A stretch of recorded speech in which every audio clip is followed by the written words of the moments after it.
Welcome to reality check. నేను మీ journalist Prashanth. ప్రస్తుతం ఆంధ్రప్రదేశ్లో రెడ్ బుక్ రాజ్యాంగం అమలు పరుస్తున్నారంటూ కూడా ప్రత్యేకంగా వైసీపీ వాళ్ళు ఆరోపిస్తూ ఉన్నారు. అందులో భాగంగానే ఈరోజు ముగ్గురు ఐపీఎస్ల యొక్క సస్పెన్షన్ అంటూ కూడా ప్రధానంగా ఆరోపిస్తూ ఉన్నారు. నిజంగా రెడ్ బుక్ రాజ్యాంగం అమలవుతుందా? ఇక రోజు ఒక మలుపుతో ఇటు ఏపీ రాజకీయం తెర మీదకి వస్తుంది. ఒకవైపు బోట్ల రాజకీయం, మరొక వైపు ప్రధానంగా ఈ ముగ్గురు ఐపీఎస్ల సస్పెన్షన్. దీనికి సంబంధించిన మనతో పాటు మాట్లాడడానికి సప్తగిరి ప్రసాద్ గారు, టీడీపీ అధికార ప్రతినిధి, లైవ్ లో సిద్ధంగా ఉన్నారు. Sir, good afternoon. నమస్కారం సార్. సార్, నిజంగా ఈ పార్టీకి సంబంధించి ఒక ప్రధానమైన అలిగేషన్ చేస్తా ఉన్నారు వైసీపీ వాళ్ళు.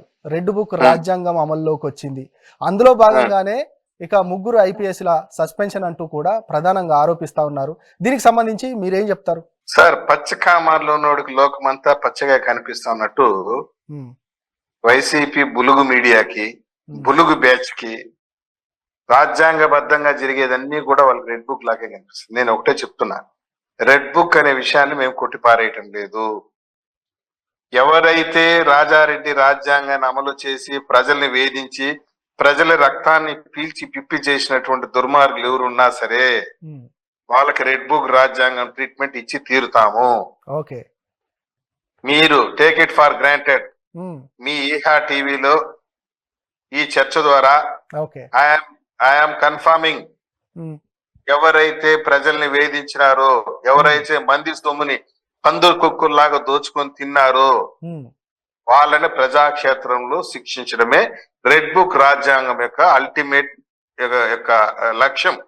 ఓకే సార్, ప్రధానంగా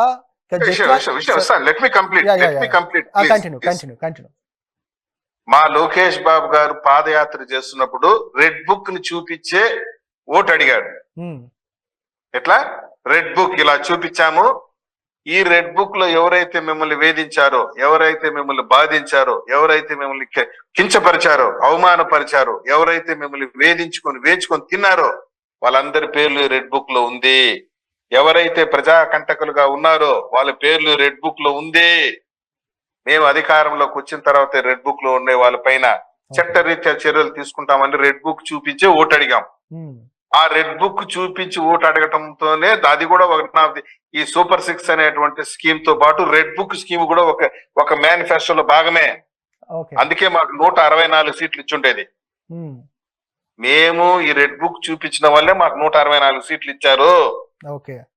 కాదండి, ఒక ఆడబిడ్డని, ఒక నిరాశ్రయురాలైనటువంటి ఒక మహిళని, ఒక సినీ నటిని, జత్వానీని ఇంత పెద్ద ఎత్తున మాఫియా బ్యాచ్ మాదిరి ఏర్పాటు చేసి ఒక మాఫియా గ్యాంగ్ లాగా తయారయ్యి డీజీ స్థాయి అధికారి, ఐజీ స్థాయి అధికారి, డిఐజీ స్థాయి అధికారి ముంబైలోకి పోయేసి ఏమండి సస్పెన్షన్ ఆర్డర్స్ లో జీవో ఆర్టీ నెంబర్ 1592 ఏం చెప్తుంది report, that the record shows that the FIR is registered on 2/2/2024 6:30 AM. అంటే ఫిబ్రవరి 2వ తేదీ FIR రిజిస్టర్ చేస్తే whereas P. Sitaramanjaneyulu IPS passed on instructions to Kantirana Tata IPS and Vishal Guni IPS on 31/1/24 itself. అంటే FIR నమోదు ఫిబ్రవరి 2వ తేదీ చేస్తే జనవరి 31వ తేదీ ఆమెను అరెస్ట్ చేసి తీసుకురమ్మని చెప్పి ఇన్స్ట్రక్షన్స్ ఇస్తారా? ఏమండి, పోలీసులు మీ సొంత ఇంటికాడ పనిచేసేటువంటి వెట్టి పాలేర్లు అనుకున్నారా?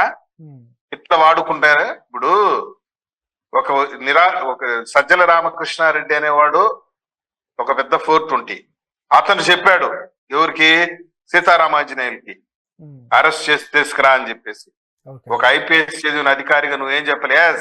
ఇట్ కెనాట్ బి పాసిబుల్ అంటారు లా. నువ్వు అరెస్ట్ చేసిన వాళ్ళంతా అరెస్ట్ చేయడానికి, రిమాండ్ చేయమన్న వాళ్ళకి రిమాండ్ చేయడానికి నేను ఇంటికాడ పనిచేసి వెట్టి పాలేరు కాదు. ఐఎమ్ ఎన్ ఐపీఎస్ ఆఫీసర్, చూడు నా నెత్తి మీద 3 సింహాలు అని చెప్పాలనా? లోకి పోయి అరెస్ట్ చేసి తీసుకొచ్చాడు, ప్రొడ్యూస్ చేయాలనా? నీ పోలీస్ గెస్ట్ హౌస్ లో పెట్టి వేధించి చిత్రహింసలు చేస్తే వాళ్ళు వదిలేయమంటారా? మీ ఈహా టీవీ ద్వారా నేను ప్రశ్నిస్తాను. నేను ఒక ఆడబిడ్డని, శక్తిహీనురాలని, బలహీనురాలని ఆమెను తీసుకొచ్చి 40 రోజులు రిమాండ్ చేసి ఒక మాఫియా సెటిల్మెంట్ చేస్తారా? ఇటువంటి అధికారులంతా వదిలేద్దామా? క్షమించేద్దామా? పోలీస్ అధికారులు ఉండేది ఇప్పుడు ఎవరికైనా కష్టం వస్తే నేరుగా పోలీస్ స్టేషన్ పోయి అధికారులకు చెప్తారండి. ఉమ్, పోలీస్ అధికారులే మా పైన వేధింపులు జరుగుతుంటే ఎవరు చెప్పుకుంటారు? ఓకే. అప్పుడు జరిగింది. ఇప్పుడు పరిస్థితులు మారింది. అందుకే నేను చెప్పేది, ఎప్పుడు కాలం ఒకే రకంగా ఉండదు. పోలీస్ అధికారులు కూడా నేను అదే చెప్తున్నాను. మీ పోస్టింగ్ల కోసం, ముఖ్యమంత్రి మెప్పు కోసం, సజ్జల రామకృష్ణారెడ్డి మెప్పు కోసం ఒక ఆడబిడ్డను బలి చేస్తారా? ఓకే. అంటే ప్రధానంగా వాళ్ళు ఇంకొకటి ఆరోపిస్తా ఉన్నారు సార్. అంటే ఈ యొక్క జత్వానీకి సంబంధించి గతంలో కూడా చాలా కేసెస్ ఉన్నాయి. ఆ కేసులకు సంబంధించిన విషయం అయితేనేమి, ఆమె అనవసర అంటే కుక్కల ప్రసాద్ని కూడా టార్గెట్ చేసి ఖచ్చితంగా ఆమె ఆ టార్గెట్ చేసే ఆమె పథక ప్రకారమే అందరిపైన టార్గెట్ చేసింది అనేది కూడా ప్రధానంగా ఆరోపిస్తా ఉన్నారు. ఇక ఆమె పైన ఎందుకు, జత్వానీ పైన కాదు, ఫస్ట్ మా పైన సస్పెన్షన్ ఎందుకు వేశారు అనేది కూడా క్లారిటీ ఇవ్వట్లేదు అనేది కూడా ప్రధానంగా ఆరోపణ. దీనికి సంబంధించి మీరేం చెప్తారు? ఎవరు అడిగారు సార్? ఏదైనా ఐపీఎస్ అధికారులు అడిగారా మమ్మల్ని ఎందుకు సస్పెండ్ చేశారని? ఉమ్, ఉమ్, ఎనీ రీజన్? మిమ్మల్ని ఎందుకు సస్పెండ్ చేయకూడదు? అసలు నన్ను అడిగితే మిమ్మల్ని అరెస్ట్ చేస్తారేమో అనిపిస్తుంది నాకే. ఉమ్, అరెస్ట్ చేసి ఇన్వెస్టిగేట్ చేస్తారేమో అనిపిస్తుంది. ఉమ్, మీరు చేసిన నేరం చిన్నది కాదు. మానవ హక్కుల ఉల్లంఘన కింద వస్తుంది, మహిళా హక్కుల ఉల్లంఘన కింద వస్తుంది. కాదండి, నేను ఒకటే అడుగుతున్నానండి, ఒక మహిళను అరెస్ట్ చేసి తీసుకొచ్చే అధికారం మీకు ఎవరు ఇచ్చారు? ఎఫ్ఐఆర్ రిజిస్టర్ చేయకముందే కదా జియోలో చాలా స్పష్టంగా ఇచ్చున్నారు కదా. జియో ఏం చెప్తా ఉంది? మెన్షన్ చేసినారు నిన్ను ఎందుకు సస్పెండ్ చేశారో క్లియర్ రీజన్స్ ఉంది కదా. ఓకే. నువ్వు ఎఫ్ఐఆర్ 2వ తేదీ రిజిస్టర్ చేసి 31వ తేదీ ఆమెకి ఇన్స్ట్రక్షన్స్ ఇచ్చున్నారు పోలీసులకి తీసుకురమ్మని. ఉమ్, ఏమి ఇక్కడ చూడండి, okay. The act of Sitaramanjaneyulu, the then director general of intelligence, amounts to grave misconduct, misuse of official position and dereliction of duty. అధికార దుర్వినియోగానికి పాల్పడ్డావు నువ్వు అని చెప్పి జీవోలో స్పష్టంగా మెన్షన్ చేస్తున్నాము. నీ సస్పెన్షన్ గల కారణాలు తెలియజేస్తున్నాము. ఏం కావాలి? What more you need? ఉమ్, చట్టం అందరికి సమానమే. ఓకే. ఈ చట్టం ముందు, భారత రాజ్యాంగం ముందు ఐపీఎస్ అయినా, ప్రైమ్ మినిస్టర్ అయినా, సామాన్య రిక్షా కార్మికుడైనా సమానమే. నిజం నిద్రపోతుంది కానీ చచ్చిపోదు. కొన్ని రోజులు నిద్రపోయింది నిజం, ఇప్పుడు మేల్కొనింది. పోలీస్ అధికారులు అందరూ one by one yes yes. ఇంకొకటి ఏంటంటే, ఎవరైతే గత ప్రభుత్వానికి సహకరించారో వారందరికి సంబంధించి రెడ్ బుక్ లో రాశారు. వారి పైన అంటే ప్రతీకార చర్యల భాగంగానే ఇట్లాంటి కేసులు నమోదైనా, సస్పెన్షన్ అయినా కూడా అనేది కూడా ప్రధానమైన ఆరోపణ. నిజమా సార్? వాళ్ళ బొంద మీరు చేసింది అరాచకం, మీరు చేసిన అక్రమం. ఏమయ్యా, ఒక పోలీస్ స్టేషన్ లో ఒక దళిత యువకుడికి శిరోమండనం చేస్తే తప్పు కాదా? అడగకూడదా? నీ ఎమ్మెల్సీ అనంతబాబు ఒక దళితుని చంపి డోర్ డెలివరీ ఇస్తే అడగకూడదా? నీ పోలీసు వేధింపుల వల్ల అబ్దుల్ సలాం అనేటువంటి ఒక ముస్లిం యువకుడు ఆత్మహత్య చేసుకుంటే అడగకూడదా? మిమ్మల్ని ప్రశ్నించకూడదా? ఇవి నేను మచ్చకు ఉదాహరణలు చెప్పిన. ఏమయ్యా, ఒక మాజీ ముఖ్యమంత్రిని అరెస్ట్ చేస్తావు తగిన కారణాలు లేకుండా? నిన్ను అరెస్ట్ చేయకూడదు, నిన్ను ప్రశ్నించకూడదా? చెప్పండి. ఇన్ని అరాచకాలు చేసేస్తే మిమ్మల్ని భారతరత్నకి సన్మానించాల మిమ్మల్ని? నేను చెప్పిన 3 ఎగ్జాంపుల్స్ చెప్పిన. ఒక మహిళని కొట్టి చిత్రహింసలు చేస్తారా? అవునండి, ఆ పైన ఎన్ని కేసులను ఉండి జత్వాని పైన 10 కేసులు కాదు 100 కేసులు ఉండి ఆంధ్రప్రదేశ్ లో రిజిస్టర్ అయిందా? Who is the complainant? Complainant కి ఏమైనా ఫెయిర్ హిస్టరీ ఉందా? వాడి పైన 17 కేసులు ఉంది. వాడు కుక్కలు విద్యాసాగర్ అనేటువంటి పైన, వాడు ఒక పెద్ద క్రిమినల్, వాడి పైన 17 కేసులు ఉంది. వాడు ఒక మహిళ పైన కేసు ఇస్తాడు. ఇచ్చిన వెంటనే మనం అర్జెంట్ గా ముంబైకి పరిగెత్తారు అరెస్ట్ చేయడానికి. ఏమయ్యా, ఈ కేసులు నిజం ఎంత ఉంది, అబద్ధం ఎంత ఉంది, ఇన్వెస్టిగేట్ చేసుకోవాల్సిన పని లేదు. సరే, జత్వాని పైన కేసు నమోదైంది. వాళ్ళ అమ్మని, వాళ్ళ నాన్నని, వాళ్ళ తమ్ముడిని ఎందుకు తీసుకొచ్చారు చెప్పండి? అరెస్ట్ కాకముందే ఫ్లైట్ టికెట్లు బుక్ చేస్తారా? కేసు రిజిస్టర్ కాకముందే? అంటే ఎట్టా మీ ఇష్టం వచ్చినట్టు ఏం చేసినా చెల్లిపోతుంది అనుకుంటారా?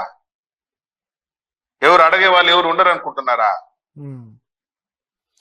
జత్వాని కేసు, జత్వాని కేసుకి సంబంధించి న్యాయమూర్తి అనుమతితోటే, సర్చ్ వారెంట్ తోటే ఆమెను తీసుకొచ్చి అరెస్ట్ చేశారు కదా సార్. దీనికి సంబంధించి చెప్తారు. ఎట్లా న్యాయమూర్తి అనుమతితోటే, సర్చ్ వారెంట్ తో పాటు ఆమెను అరెస్ట్ చేసిన పరిస్థితి కనబడుతుంది. అనుమతితోటే కదా ఆమెను అరెస్ట్ చేసింది. విషయం సార్ నేను చెప్తున్నాను, సింపుల్ టెక్నికల్ పాయింట్. వీళ్ళకి ఇచ్చినటువంటి సస్పెన్షన్ ఆర్డర్ లో ఐపీఎస్ సీతారామాంజనేయులు గారికి ఇచ్చినటువంటి సస్పెన్షన్ ఆర్డర్ లో క్లియర్ రీజన్స్ మెన్షన్ చేసినారు. సస్పెన్షన్ ఆర్డర్ ఇచ్చింది ఆషామాషి వ్యక్తి కాదు, సాక్షాత్తు it is signed by Neerabh Kumar Prasad, chief secretary of AP. He has given the suspension orders. ఈ ఆర్డర్స్ లో చాలా స్పష్టంగా ఉంది కదా, that the record shows that FIR is registered on 2/2/24, అంటే ఫిబ్రవరి 2వ తేదీ ఎఫ్ఐఆర్ రిజిస్టర్ చేస్తే Sitaramanjaneyulu passed on instructions to Kanthi Rana Tata IPS and Vishal Gunni 31/1/24. జనవరి 31వ తేదీ ఇన్స్ట్రక్షన్స్ ఎలా ఇస్తావు నువ్వు? మిగతా తొక్క తోటకూర అంతా సెకండరీ. ఎఫ్ఐఆర్ అరెస్ట్ ఈ ఇష్యూ చేయకముందు ఆమెని తీసుకురమని ఎలా ఇన్స్ట్రక్షన్స్ ఇస్తావు చెప్పు. పైగా సస్పెన్షన్ చేసే కేసుని ఇన్వెస్టిగేట్ చేయాలి. ఎందుకంటే the officer has already ability and with to influence the witness and accomplices involved in the episode and is very likely to proceed to Mumbai and also make all out efforts to destroy the available evidence records. Suspension గురైనటువంటి వాళ్ళు DGP స్థాయి అధికారులు. వీళ్ళు గనక ఇదే పదవిలో కొనసాగిస్తే సాక్షులను ప్రభావితం చేస్తారు అని చెప్పి సస్పెండ్ చేశారు. నేను ఇంకొక విషయం కూడా చెప్తున్నా మీ ఈహా టీవీ చర్చ ద్వారా. ఇప్పుడు సస్పెండ్ అయినటువంటి అధికారులు కోర్టుకు పోవచ్చు, తమ సస్పెన్షన్ ఛాలెంజ్ చేయొచ్చు. ఏమి అన్ని చట్టంలో వాళ్ళకు ఉన్నటువంటి వెసులుబాట్లు వాళ్ళకు ఉన్నాయి, ప్రభుత్వానికి మాకున్నటువంటి వెసులుబాట్లు మాకుంది. నీకు any doubt you can challenge the suspension before the court of law. Yes, you can challenge. We are ready to answer it in the court of law. న్యాయస్థానంలో నీ సస్పెన్షన్ ఎందుకు చేయకూడదో మేము వాదించుకునే శక్తి మాకుంది. కాబట్టి పోలీస్ శాఖకు మద్దతు తెచ్చారు, పోలీస్ శాఖ అవమానం తెచ్చారు. ఎంతో ఉన్నతమైనటువంటి వ్యక్తులు పనిచేసిన పోలీస్ శాఖలో సజ్జల రామకృష్ణారెడ్డి మెప్పు కోసం, జగన్మోహన్ రెడ్డి మెప్పు కోసం, వాళ్ళకి దగ్గర మార్కులు గుట్టేయడం కోసం వెట్టి పాలేరు కన్నా దారుణంగా పనిచేసి ప్రజలకు రక్షణ కల్పించినటువంటి మీరు. అంటే జత్వానీని అరెస్ట్ చేసే ముందు ముంబై పోలీసుల యొక్క సమక్షంలోనే వారి అనుమతి తీసుకునే అరెస్ట్ చేసిన పరిస్థితి కనబడతా ఉంది. ఎక్కడ కనబడతాను చెప్పండి, ఎక్కడ ప్రొడ్యూస్ చేశారు చెప్పండి. మీరు ఈహా టీవీ గారిని అడుగుతున్నాను నేను, నువ్వు ముంబై కోర్టులో ప్రొడ్యూస్ చేయాలంటే ఇక్కడ ఎఫ్ఐఆర్ కట్టాలా? ఈ ఎఫ్ఐఆర్ తీసుకుని ముంబైకి పోవాలా? ముంబై పోలీసులు కూడా డిక్లేర్ చేశారు, ఆమెకు సంబంధించిన పంచనామా చేసి ఫుల్ ఫ్లెడ్జ్డ్ గా ఆమెను అరెస్ట్ చేసి తీసుకెళ్లొచ్చు అనేది కూడా ముంబై పోలీసులు నిర్ధారణ చేశారు. ఆ తర్వాతే మళ్ళీ ఇక్కడ చెప్పండి. నేను చెప్పేది ఏంటంటే జత్వానీని కోర్టు ముందు ప్రొడ్యూస్ చేశారా ముంబై కోర్టులో? అవన్నీ వద్దు సార్. ఒక లేమేన్ గా నేను అడిగేది ఒకటే సార్, క్యూ నంబర్ 1592 లో నీ సస్పెన్షన్ ఆర్డర్ లో సీతారామాంజనేయులు గారికి ఇచ్చిన సస్పెన్షన్ ఆర్డర్ లో ఒక పాయింట్ రేస్ చేశారు. That the record shows that FIR registered on 2/2/24. Whereas the P. Sitaramanjaneyulu passed in instructions to Kanti Rana Tata and Sitaramanjaneyulu and others 31/1/24 itself. That is well before registering the FIR. And the suspension order enta idiga chepta unte, is it not violation of IPC?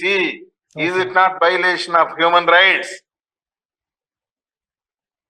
నీకు ఏదైనా doubt ఉంటే కోర్టుకు challenge చేయి దీన్ని.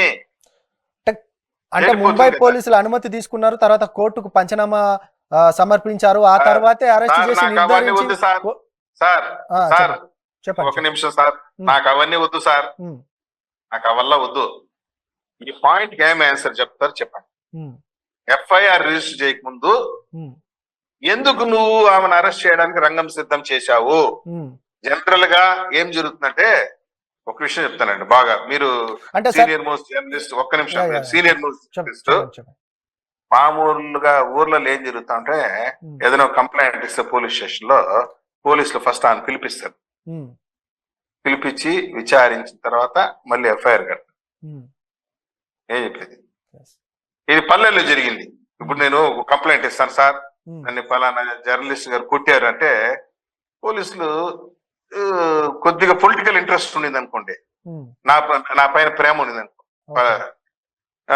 పిలిపించు అతను అంటారు, పిలిపించి FIR కట్టరు, ఫస్ట్ పిలిపించి కూర్చోరా కాసేపు అంటారు. ఉమ్, కూర్చోబెట్టి సాయంత్రం దాకా వాళ్ళు మాట్లాడిన తర్వాత ఏదైనా సెటిల్మెంట్ డబ్బులు తీసుకొని రాజీ చేసి పంపిస్తారు. ఉమ్, గతంలో జరిగింది ఈ కేసులో కూడా. కానీ ఇట్లాంటి సీరియస్ అఫెన్సెస్ లో ఉమెన్ పైన జరిగినటువంటి దీంట్లో ఉమ్. ఫస్ట్ నువ్వు ఎఫ్ఐఆర్ కట్టి అంటే సార్ నువ్వు ఇంకొకటి పోయి ఏంటంటే యాక్చువల్ ఏంటంటే ఆమె గతంలో కూడా చాలా కేసెస్ ఉన్నాయి. ఆ కేసెస్ కి సంబంధించిన విషయం అయితే సార్ విజయవాడ న్యాయస్థానం నుంచి కూడా సెర్చ్ వారెంట్ తీసుకెళ్లి తర్వాత ముంబైకి వెళ్ళి ముంబై పోలీసులకి చెప్పిన తర్వాత అక్కడ న్యాయస్థానం దగ్గర నుంచి నివేదిక తీసుకొని మళ్ళీ ముంబై పోలీసులకు ఇచ్చిన తర్వాత ముంబై పోలీసులు అరెస్ట్ వారెంట్ అంటే ఆ వారెంట్ తీసుకొని కూడా వాళ్ళు కరెక్టే అని తర్వాత నిర్ధారించిన తర్వాతనే ఆమె అరెస్ట్ చేసి తీసుకొచ్చిన సందర్భం కనబడుతుందని మనకు తెలుస్తున్న అంశం. మనకు తెలిసిన అంశము వాళ్ళు అనుకున్న అంశము విజయవాడ బస్ స్టాండ్ లో చర్చించుకున్న అంశము that's not the matter. What the matter is this is the matter. నీకు ఇచ్చిన సస్పెన్షన్ లో ఆమె పైన ఎన్ని కేసులు ఉంది, ఆమె చరిత్ర ఏంది, అవంతా అనవసరం. మానవ హక్కుల ఉల్లంఘనకు సంబంధించి రైజ్ చేసిన ప్రశ్న ఇదే. ఎఫ్ఐఆర్ రిజిస్టర్ చేయకముందు ఒక మహిళని ఎట్లా నువ్వు అరెస్ట్ చేయడానికి రంగం సిద్ధం చేస్తావు చెప్పు అంటే దానికి సమాధానం లేదు. నీకేదైనా మేము ఓపెన్ చెప్తాం, ధైర్యంగా ఉన్నాం మేము. మీ మాదిరిగా ఆయన ఏబి వెంకటేశ్వర్ని ఏ కారణం లేకుండా సస్పెండ్ చేసి వేధించిన చరిత్ర లేదు మాకే. నువ్వు 5 ఏళ్ళు ఆయన వేధించావు చూడు, విత్ రిలవెంట్ ఎవిడెన్స్ నేను మిమ్మల్ని సస్పెండ్ చేస్తున్నటువంటి సత్తా మాకే. అందుకని చెప్పి ఈ వైసీపీ బులుగు మీడియా రెడ్ బుక్ గిడ్ బుక్ అంటాను. నేను ఒకటే చెప్తాను, రాసి పెట్టుకోండి సార్ మీ టీవీ ద్వారా మళ్ళీ రీప్లే కూడా చేయండి. రెడ్ బుక్ ఓపెన్ చేయడం పక్కా. అంటే ప్రజాస్వామ్యంలో ప్రజాస్వామ్యాన్ని అంటే ఆంధ్రప్రదేశ్ లో ప్రజాస్వామ్యం కాకుండా రెడ్ బుక్ రాజ్యాంగం కాకుండా భారత రాజ్యాంగం కాకుండా రెడ్ బుక్ రాజ్యాంగం అమలవుతుంది. ప్రజల రెడ్ బుక్ రాజ్యాంగం అని చెప్పలే, రాజ్యాంగం అనే పదం మీరు జోడించారు, మేము చెప్పలే. సార్ మేము పాటించేది అంబేద్కర్ రాజ్యాంగమే, మీకు సందేహం లేదు. రెడ్ బుక్ ని ఇంప్లిమెంట్ మాత్రం పక్కా చేస్తాం. అది ఎప్పుడు చేస్తామంటే రాసి పెట్టుకోండి, దసరా తర్వాత అర్జునుడు జిమ్మి చెట్టు పై నుండి ఆయుధాలు తీసి ప్రజలను కాపాడడానికి ఆయుధాలు ఎప్పుడైతే జమ్మి చెట్టు మీద నుండి దసరా తర్వాత తీస్తారో దసరా తర్వాత రెడ్ బుక్ ని తీస్తాము. నేను ఈ సందర్భంగా వైసీపీ మూకలకి, రౌడీ బ్యాచ్ కి, పిట్ ప్యాకెట్ బ్యాచ్ కి, గంజాయి బ్యాచ్ కి, లిక్కర్ బ్యాచ్ కి చెప్తున్నాం, దసరా లోపల పారిపోండి లేదా మారిపోండి. మారిపోతారా దేశం వదిలి, మారిపోతారా చాయిస్ మీది, వాయిస్ మాది రాసి పెట్టుకోండి. వదిలిపెట్టే క్వశ్చన్ లేదు వీళ్ళని. వీళ్ళు మంది సొమ్ముని తినేసి పందికొక్కులు మాదిరి వదిలిపెట్టేమంటారా చెప్పండి సార్? మీరు మంది సొమ్ముని పందిలాగా తిన్నారు, మిమ్మల్ని వదిలే క్వశ్చన్ లేదు, వదిలిపెట్టే పరిస్థితి లేదు. ఫైల్స్ తగలబెట్టినారు, ఇవంతా చూసి ఊరుకుండాలా మేము చెప్పండి సార్? కాబట్టి రెడ్ బుక్ పక్కా, take it for granted. Okay, red book లో ఉన్న అన్ని అమలు పరుస్తామని అంటున్నారు. సరే, అది ఒక విషయం అయితే ఇంకొక ఆరోపణ ఏంటంటే ప్రధానంగా ఈ వరదల సహాయం అందించడంలో ప్రభుత్వం విఫలమైంది కాబట్టి వాటిని డైవర్ట్ చేయడానికి మళ్ళీ ఈ కేసుని, వీటికి సంబంధించిన ఇష్యూని తెర మీదకి తీసుకొచ్చారనేది కూడా ఒక విమర్శ. దీనికి సంబంధించి మీరేం చెప్తారు అసలు? వరదల్లో 12 రోజులు వినాయక చవితి పండుగ ఇంటికి కూడా పోకుండా ప్రజలకి కలెక్టర్ ఆఫీస్ లో పడుకుని పనిచేసిన ముఖ్యమంత్రి మా నాయకుడు. వరదల్లో దిగి సెల్ఫీలు దిగినట్టు దరిద్రమైన నాయకుడు జగన్మోహన్ రెడ్డి. వరదల్లో జనాలు ఇబ్బంది పీకల్లో నీళ్ళు పోయి సెల్ఫీ దిగుతున్నట్ట. అమ్మా బాగున్నారా? ఒరే నాయన, ప్రజలు వరదల్లో ఉంటే బాగున్నారా అని అడగటం మాజీ ముఖ్యమంత్రి గారు ఎవరు నేర్పించారు? నేను అడుగుతున్నానంటే ఊరికో కూర్చొని ప్రెస్ మీట్లు పెట్టే బదులు పులిహోర ప్యాకెట్ పంచొచ్చు కదా జగన్మోహన్ రెడ్డి గారు. పైగా గుంటూరు పోయి నందిగాం సురేష్ ఉన్న జైలు చూపించి ఈ జైల్లో మమ్మల్ని పెడతాంట తెలుగుదేశం వాళ్ళు, ఈ జైల్లో పెడతా మిమ్మల్ని, నేను అధికారంలోకి వస్తాను. ఎప్పుడు నువ్వు అధికారంలోకి వస్తే నాయన నీ పార్టీని 100 అడుగులు జేసీబీ తీసి పాతేసినారు ప్రజలు. ఇంకా నువ్వు ముఖ్యమంత్రి కావటం కల్లా Jaganmohan Reddy chapter close, YCP chapter finish, to let board పక్కడం పక్కా వైసీపీ కార్యాలయం. Take it for granted. Thank you sir. Final గా ఏం చెప్తారు సార్? జత్వాని కేసుకు సంబంధించి నిజంగా అంటే ప్రభుత్వానికి సంబంధించిన విషయం పైన రెడ్ బుక్ లో ఉన్న ఇష్యూ అంటే ఏదైతే మీరు లిఖించుకున్నారో వాటన్నిటిని ఖచ్చితంగా అమలు మే- మే- మే- చేస్తారంటారా లేకపోతే ఎట్లా? మేము రాజ్యాంగం, భారత రాజ్యాంగం, అంబేద్కర్ రాజ్యాంగాన్నే పాటిస్తాము. ఉమ్, ఎవరైతే ప్రజల్ని పీడించి, వేధించి, ఉమ్, కించపరిచి రక్తం దాగినటువంటి దుష్ట రాక్షసులు ఉన్నారో వాళ్ళ పేరు రెడ్ బుక్ లో ఉంది. ఉమ్, పక్కాగా ఇంప్లిమెంట్ చేస్తాం. వాళ్ళకి ఇంకొక ఆప్షన్ కూడా ఇస్తున్నాం. ఉమ్, దసరా లోపల పారిపోండి లేదా మారిపోండి, ఫినిష్. రెడ్ బుక్ లో ఎవరెవరైతే ఉన్నారో పారిపోండి లేదా మారిపోండి. ఉమ్. ఓకేనా? Thank you sir. ఇక అందులో భాగమేనా సార్ ఇది నందిగాం సురేష్ అరెస్ట్ అయినా లేకపోతే ఈ పడవల సంబంధించిన బోట్ల అంటే ఆ కుట్ర జరిగిందని చెప్పడం వల్ల? అవంతా కూడా వైసీపీ బులుగు మీడియా యొక్క మ్యానుఫ్యాక్చరింగ్, ఆ కంపెనీ నుండి వచ్చింది అంతే. అన్ని కూడా ఇప్పుడు డిజిటల్ మీడియా కార్పొరేషన్ లో జరిగిన అవినీతి, లిక్కర్ మీడియాలో జరిగిన అవినీతి, వాసుదేవ్ రెడ్డి పరారే, వెంకటరెడ్డి పరారే, వీళ్ళందరూ వస్తారు. అందరూ ఎక్కడికి పోరు వాళ్ళు. కాకుంటే ఒక 3 months పడుతుంది టైం, అంతే. దాక్కుంటున్నారు అందరూ. ఫైళ్లు తగలబెట్టేస్తే నిజాలు మాయమైపోతాయి అనుకుంటున్నారా? వదిలేస్తాం అనుకుంటున్నారా? చెప్పండి సార్. అంత ఆషామాషిగా ఉందా ఈ ప్రభుత్వము? ఎవరిని వదిలిపెట్టే క్వశ్చన్ లేదు. మీరు భూమండలంలో పాతాళంలో దుర్యోధనుడు పోయి నీళ్ళలో దాక్కుంటాడు చూడండి, ఆ విధంగా కూడా దాక్కుంటే కూడా జుట్టుబట్టి లాక్కొచ్చి ప్రజాక్షేత్రంలో నిలబెడతాం, కోర్టు ముందు నిలబెడతాం. డౌట్ ఏమనలేదు. Thank you. Right sir, thank you very much. Thank you. Yeah, ఇది చూశారు కదా, సప్తగిరి ప్రసాద్ గారు చెప్తా ఉన్నారు. ఖచ్చితంగా ఎవరైతే రెడ్ బుక్లో మేము అందరి పేర్లు లిఖించాము, ఎవరైతే గత ప్రభుత్వంలో చేసిన అక్రమాలు అన్యాయాలు ఉన్నాయో వారందరి పేర్లను కూడా మేము లిఖించాము. ఇక దాక్కోండి, లేదు అని అంటే ఖచ్చితంగా వారందరిపైన చర్యలు తీసుకోవడానికి ప్రభుత్వం సిద్ధంగా ఉందని బాహాటంగానే చెప్తా ఉన్న సందర్భం కనబడుతుంది. ఇది ఈరోజు రియాలిటీ చెక్. మరొక రియాలిటీ చెక్తో మళ్ళీ కలుద్దాం. నేను మీ ప్రశాంత్.